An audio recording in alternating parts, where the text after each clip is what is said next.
Thank our witness. Mr. Horowitz, you had a very distinguished career as a prosecutor in the Southern District of New York, so I will see if you can help me work my way through a quote.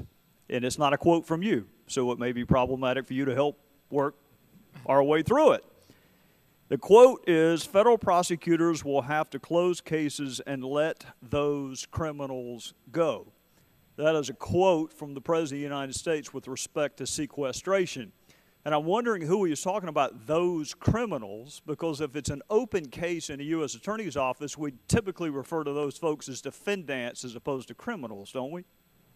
That's correct. If it's a charge case, they're a defendant. So who are those criminals that the President was referring to when he was invoking the Hale-Bopp comet apocalypse talking about sequestration? Do you have any idea who those criminals would be? I don't, Congressman.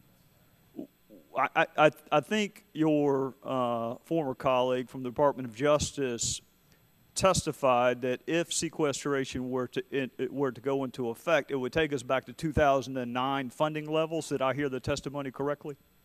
Yes, sir. How many criminals were let go in 2009? I'm not aware of criminals being let go. I wasn't in the Justice Department at the time. How about the gentleman from the Department of Justice? Any criminals let go in 2009? That's not something I can answer this morning, sir.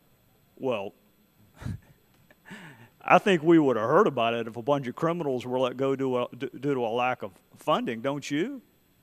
I mean, we would need a congressional hearing for that. We would have all heard about that. The resources that are provided to the United States Attorney's Organization influences the staffing and the prosecutors and the paralegals we have. Well, I know that, actually, and we had furloughs in South Carolina. We had to furlough prosecutors. We had to furlough victim advocates. We had to furlough administrative assistants, investigators. Not a single solitary criminal case was closed because of those furloughs. So what I'm trying to get at is the irresponsibility of threatening, whether it's the Attorney General saying we're going to be less safe or the President saying we're going to let those criminals go because we can't survive on 2009 funding levels. So when sequester went into effect, the net result, the net impact on DOJ's budget was what, about $100 million?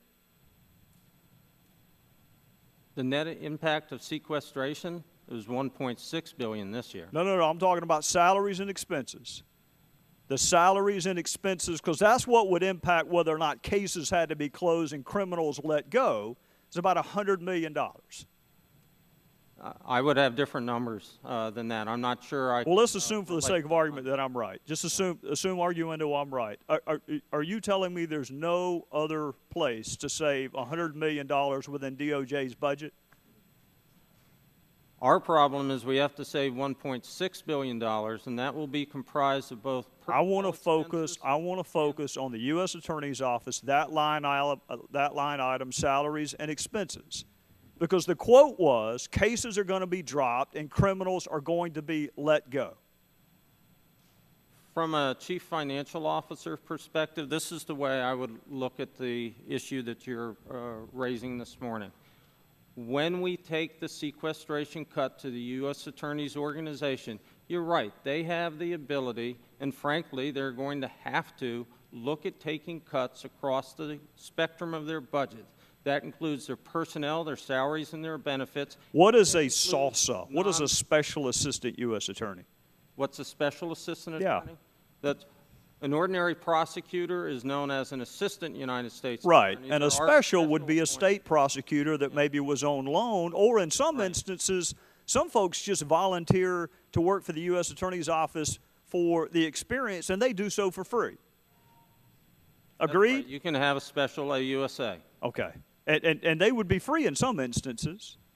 They could be. All right, how much did you spend on conferences last year? How much did we spend on conferences last year? About $54 million approximately. And how many of those conferences were for CLE credit that could not be gathered any other way than attending a conference? I don't have that information at the table with me. We'd have to get back to you. Can you get CLE credit so you can keep your law license via the internet? That I don't know. Well, you can. Yeah. So. Gentlemen's time has expired. The